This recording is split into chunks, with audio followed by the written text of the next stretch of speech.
Nous sommes samedi soir et comme tous les samedis soirs, on va parler maintenant de musique. Notre invité est né au Congo. À 14 ans, il a quitté le Cameroun pour la France.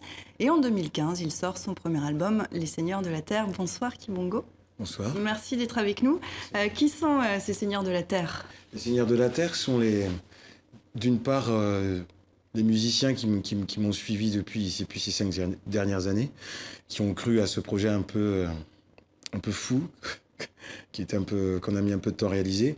Et les Seigneurs de la Terre sont aussi toutes les personnes qui décident et qui choisissent de donner de leur temps, de leur énergie à ce que les choses se passent bien en général, finalement.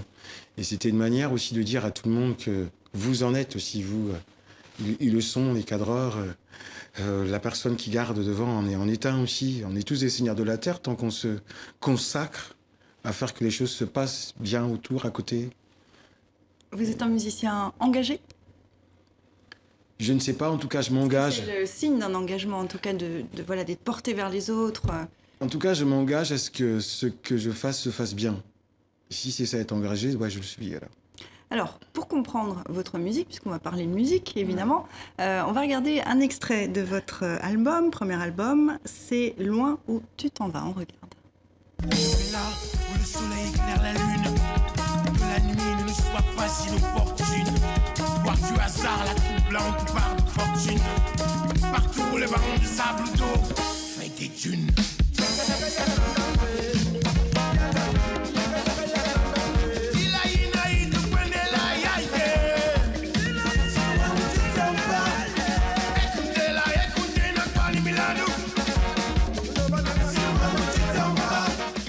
C'est loin où tu t'en vas. De quoi parle ce morceau? C'est loin où tu t'en vas, c'est une histoire qui dit un peu que c'est loin, on s'en va, on a tous une destination quelque part. On doit tous aller quelque part. Pour certains, c'est à côté, et pour d'autres, c'est loin. Des fois, ce qui est loin est à côté, ce qui est à côté peut être très loin tout d'un coup à attraper, à trouver. Donc c'est un peu une histoire, je pense, qui appartient un peu à tout le monde, qui est l'histoire de tout le monde. On part tous quelque part et des fois, c'est loin. Alors, la presse, un journal vous a surnommé le Nougaro congolais. On va écouter un autre extrait tout à l'heure où peut-être nos téléspectateurs vont un peu mieux comprendre puisque là, on est sur un autre rythme. Mais est-ce que cette comparaison avec Nougaro vous plaît, elle vous parle? Est-ce qu'elle vous paraît juste? Elle me plaît, c'est sûr, parce que Nougaro est un des grands chansonniers français, et moi en tout cas qui m'a fait beaucoup de bien. C'est quelqu'un qui m'a fait comprendre que la langue française, comme on dit dans le jargon chez nous, avait du groove aussi, quoi.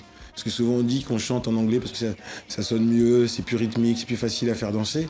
Et Nougaro fait partie de ceux qui a démontré, que ce soit dans l'album Nouga York ou en chantant Armstrong, Je ne suis pas noir, il a démontré que la langue française pourrait elle aussi groover d'une certaine manière.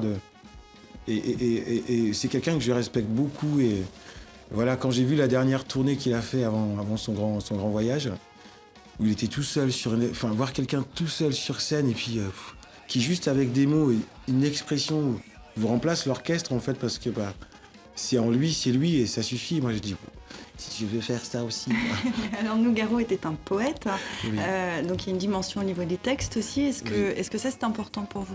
Mais c'est important parce que du coup c'est l'histoire avec la rencontre avec l'auteur Emmanuel Ferrantine. C'est quelqu'un qui m'a fait du bien. Vous pouvez pas savoir parce que j'aurais adoré écrire la langue française comme ça. Vous n'écrivez pas, vous? Je n'écris pas. Moi je lui donne mes mots et mes sentiments et je reconnais que je sais pas l'écrire comme j'aime l'entendre. Alors, les textes en français que vous signalez sont mêlés à des traductions en 3 langues bantoues, la rimboshi et lingala. Votre façon de chanter, je le disais tout à l'heure, est un petit peu scandée. Est-ce que c'est ce mélange de langues différentes qui donne ça ou est-ce que c'est votre patte, votre marque?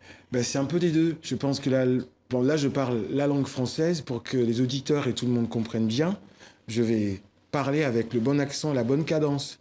Mais nos langues à nous n'ont pas du tout la même cadence. Chez nous, ça va être on est dans un peu comme dans le sud en France. Ici, on est ça ondule beaucoup. Mm-hmm. Et du coup, même dans nos ethnies, chaque langue nationale n'a pas la même cadence. Ce qui fait qu'en fait, on chante traduisant les textes en 3 langues, on a 3 rythmes complètement différents qui sont offerts par la nature, enfin, qui sont offerts naturellement dès le départ, quoi. Alors, Donc c'est vraiment un mélange des deux. On va regarder, peut-être qu'on va comprendre, vous nous direz. On va regarder le titre J'aimais dans une version inédite et exclusive pour TV5 Monde. Vous l'avez enregistré tout à l'heure, accompagné d'un hang. J'aime les enfants au nez rouge, j'aime la pluie quand rien ne bouge. Je t'aime et toi, tu ne m'aimes plus, tant pis pour moi, n'en parlons plus. Je t'aime et toi, tu ne m'aimes plus, tant pis pour moi, n'en parlons plus. Ge kwanzololo, kuntela kwani tumanishie. Ge kwanzololo, kuntela, ge kwanzololo, kuntela kwani tumanishie. Ge kwanzololo, kuntela.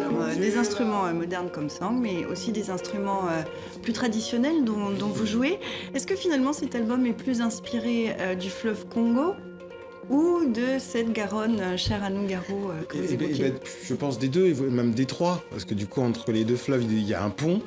Et je pense qu'il y a les 2 fleuves, un pont, et les 3 éléments sont importants parce que, voilà, et puis c'est moi, je suis né au Congo, j'ai grandi au Cameroun, je suis arrivé en France, et de la France, je pars en Bolivie, je pars en Russie, j'ai découvert l'Espagne, qui vous est chère, et je pense que c'est les 3 qui font l'élément fondamental. Et après, je crois que c'est un choix d'être délibéré aussi. J'ai voulu faire une musique qui me ressemblait, j'ai envie de dire aussi qui m'appartient. Quelque part, après je la donne, je vous la donne et je vous l'offre.